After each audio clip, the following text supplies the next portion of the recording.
Welcome, ninth grade extended students. Today we are going to talk about proving quadrilaterals are some type of special quadrilateral. I'd like you to start with this warm-up. The quadrilateral I have drawn here is a rhombus. I give you some side measurements, and I would like for you to find the length of side UV. Press pause on your video, and when you're ready for the answer, press play again.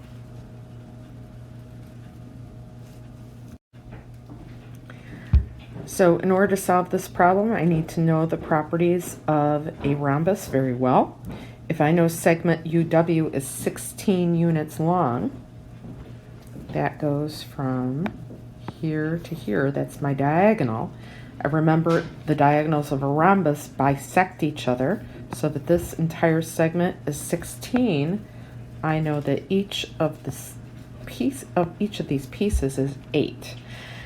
If I know that TV, my other diagonal, is 20 long, I know this diagonal is also cut in half by the other one, and I know that each piece of that diagonal is 10. Further, I know that in a rhombus, the diagonals are perpendicular. So I can use this right triangle right here to find this length. So now I know that my hypotenuse squared is equal to each of my legs squared added together. Then I get x squared equals 164. I take the square root of both sides, and I know that x is 2 square root of 41. And again, though, it said to find segment length for UV. I didn't find UV, I found VW. However, in a rhombus, all of my sides are congruent, so I did, in fact, find the length of side UV. Next, I'd like to give you a little bit of information about a type of segment in a trapezoid called a midsegment or a midline. The midsegment or midline, it depends on which book you read, is the segment that joins the midpoints of the legs of my trapezoid. So the non-parallel sides. And it has some really nice relationships. So the midsegment, segment C, is equal to 1/2 the sum of the bases. The other thing that midsegment does is it creates a segment that's parallel to each of the bases. So this midsegment is parallel to that side, and it's also parallel to that side. So now I have some nice angle relationships. I know this angle would be congruent to that angle because these two angles are corresponding angles. I know this angle is congruent to that angle because they are corresponding angles. So some really nice relationships occur when I have a midsegment. Take a look at this example. I'd like you to find the length of segment XY. Remember that my midsegment, and by the way, I should tell you that this is a midsegment. That needs to be given. This length has to be 1/2 the sum of the bases. Press pause on your video, and when you're ready for the answer, press play again.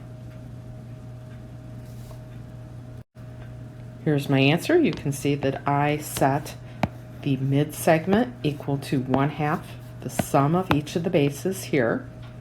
And then I solved for x, and I found x was 12. But what I wanted to find was xy. I didn't want to just find that variable. So to find the length of segment xy, I have to plug in. So I had 3 times 12 minus 18 is 18 units long. Yesterday we talked about properties of parallelograms. There are certain properties that will allow me to show that my quadrilateral is a parallelogram. Any one of these conditions is enough to know that my quadrilateral is indeed a parallelogram. So if I have a quadrilateral with opposite sides that are parallel, that's enough for me to know. That's actually the definition of a parallelogram. If I happen to know that the opposite sides are congruent, that's enough to know as well. If I know one set of opposite sides is both parallel and congruent, that's also enough to know I have a parallelogram. If I know one angle supplementary to each of its adjacent angles or consecutive angles, that's enough to know. And if I know that the diagonals bisect each other, that's also enough to know it's a parallelogram. Now, if I had coordinates, how would I show that? Well, in order to show sides are parallel, they must have the same slope. In order to know opposite sides are congruent, they must be the same length or have the same distance. In order to know one set of sides is both parallel and congruent, I'd have to calculate the slopes of each and the lengths of each. And in order to know one angle supplementary to each of its adjacent consecutive angles, I'd need to know a little bit more about trig, and that's not something we're going to do right now, but we will learn that later. Finally, to know the diagonals bisect each other, that would mean they cut each other in half and each would have the same midpoint. So it's helpful to know what these formulas are. The formula for the slope is the change in y over the change in x. So it's the difference of my y's over the difference of my x's.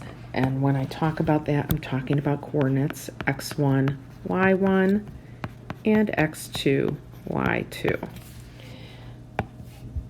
I need to know the distance formula, difference of my x's squared plus the difference of my y's squared, square root of that. I need to know my midpoint formula, sum of my x's over 2 with the sum of my y's over the 2. That's my coordinate. Next, if I'd like to prove that a quadrilateral is a rectangle, I first have to prove that it's a parallelogram using one of the 5 different ways I talked about on the previous page. And then, in addition, I have to show that it either has at least one right angle, and again, to know that lines are perpendicular or create right angles, I need to know that they have opposite reciprocal slopes, or I need to show that it has congruent diagonals, meaning the diagonals have the same distance. Now, so what does it mean for slopes to be opposite reciprocals? If I know one slope is 2/3, the opposite reciprocal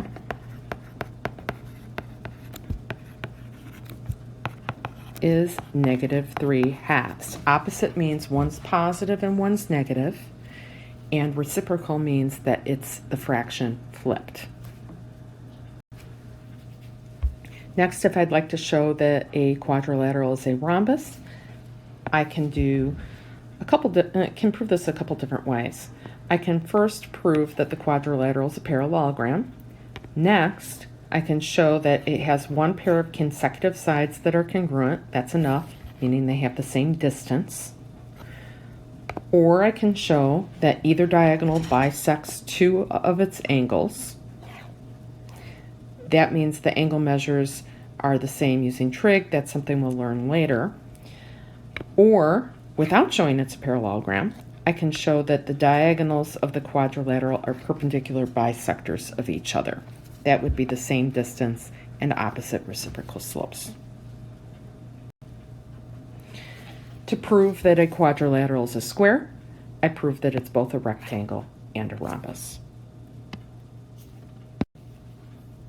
To prove that a quadrilateral is a kite when it's not a parallelogram, remember that a rhombus is a kite, I can do one of 2 things. I can show the quadrilateral has 2 sets of consecutive sides that are congruent, meaning they have the same lengths, or I can show that the quadrilaterals have diagonals that are perpendicular. That's automatically a kite. And if they're perpendicular, their slopes would be opposite reciprocals.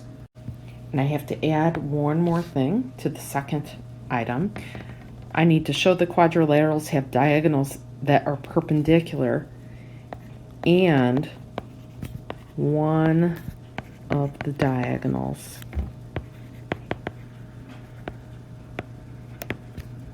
is bisected.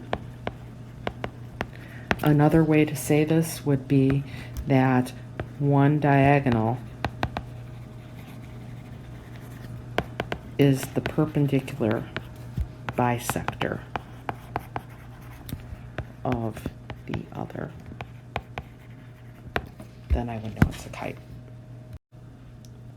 I can prove a quadrilateral is a trapezoid when it's not a parallelogram by showing that it has one set of parallel sides, meaning the opposite sides have the same slope.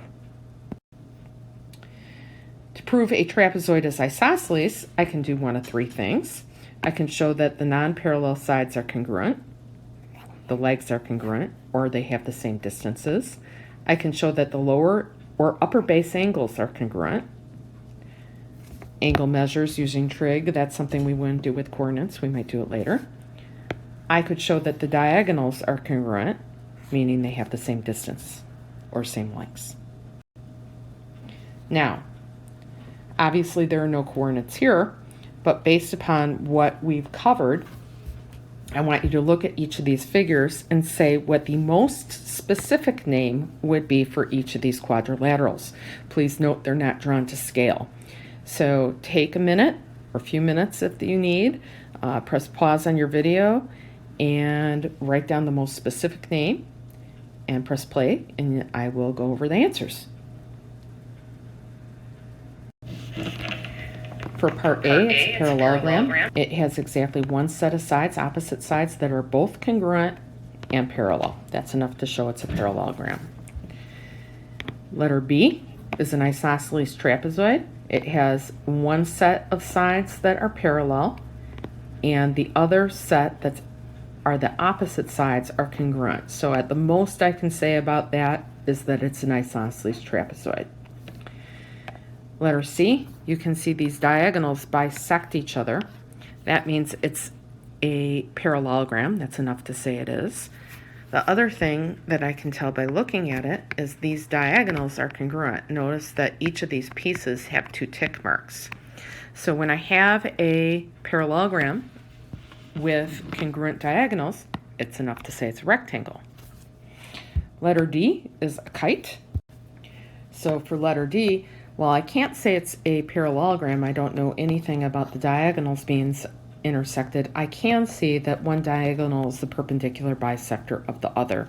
So therefore D is a kite. Letter E is a trapezoid. I can see I have one set of sides that are parallel. Notice each of these sides is perpendicular to the same segment, so they're parallel to each other. I can see that they are different lengths, therefore it is a trapezoid. I can see letter H is a rectangle. It's four-sided, and all of the angles are congruent. Opposite angles are congruent would mean it's a parallelogram, and since all the angles are congruent, it's a rectangle.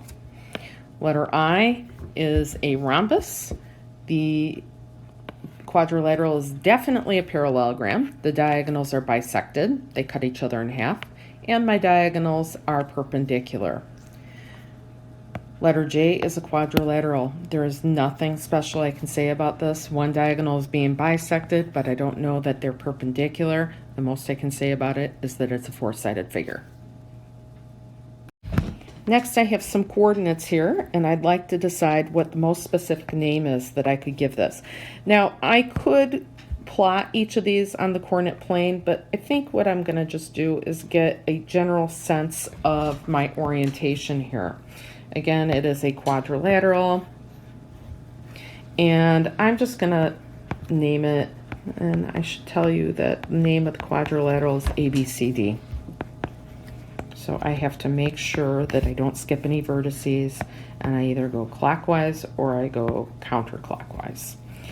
I'm going to put my ordered pairs here. I have -3, -7, letter B, -9, 1, point C is at 3, 9, and D is at 9, 1. The first thing I'd like to know is whether or not this is a parallelogram. It's a really good, easy place to start. So to do that, I'm going to find the slope for each of these side lengths. So I'm going to find the slope of AB. I'm going to find the slope of BC. I'm going to find the slope of CD, and I'm going to find the slope of AD. So remember, the formula for slope is the difference of my y's over the difference of my x's.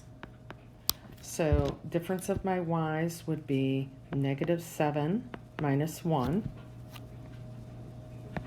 -7 minus 1, difference of my y's over difference of my x's, -3 minus a -9. So that slope is -8 over 6, or -4 over 3. Looking at the slope of BC. Well, I don't know. Is that the one I want to do next? No, I'm going to find the slope of CD next, because that's going to tell me whether this side is parallel to that. So again, difference of my y's over the difference of my x's. So my y here is 9 minus 1 over 3 minus 9. Let's make sure I got that right. 9 minus 1 over 3 minus 9. Okay, 9 minus 1 is 8. Over 3 minus 9 is -6. Guess what? That's -4/3. So at this point, I know that I have at least a trapezoid. I have one set of opposite sides parallel. Next, let's take a look at BC. The slope of BC, difference of my y's, 9 minus 1 over 3 minus a -9. So that gives me 8 over 12, which is 2 over 3. Okay, let's take a look at what the slope of AD is. Difference of my y's, -7 minus 1 over -3 minus 9. That gives me -8 over -12. Oh boy, 2/3. So these sides are parallel. So now that I've determined it's a parallelogram, I'd like to know if I could say anything more special about it, like, is it a rectangle? Well, right now from the slopes I can tell. If it's a rectangle, each of these angles would be 90 degrees. Well, in order for it to be a rectangle, that would mean the slope of AB would have to be the opposite reciprocal of the slope of BC. So here's the slope of AB, -4/3. And here's the slope of BC, 2/3. They are not opposite reciprocals, so it is not a rectangle. So based upon what I've done so far, I know that it's definitely a parallelogram. It is not a rectangle.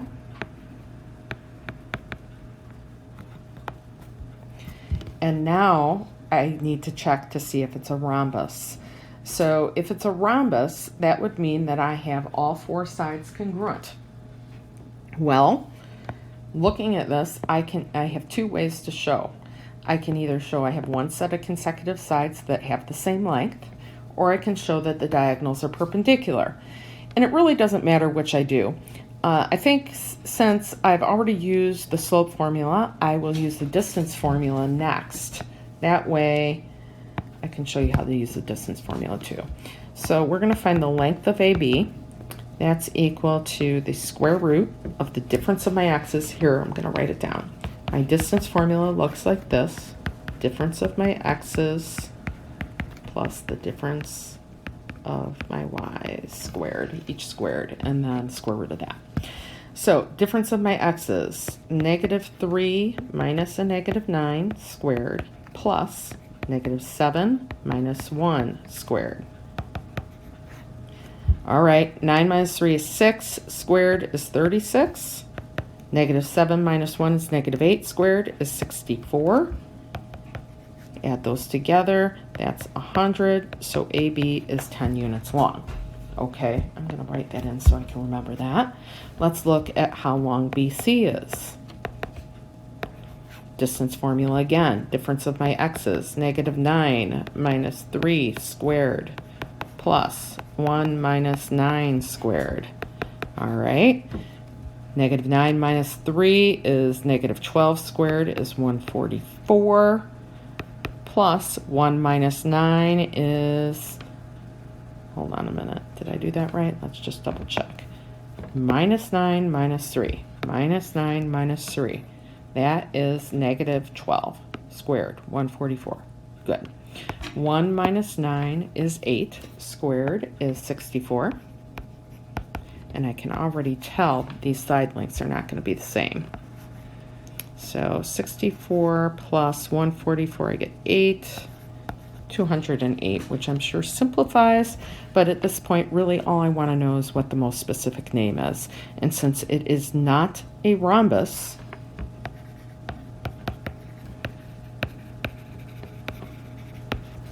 I now know that the most specific name I can give this is a parallelogram.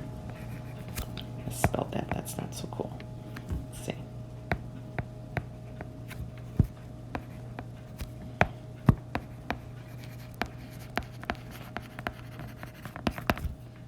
Okay, so I have put some practice problems out there for you. I'd like you to work on those. Have a great day.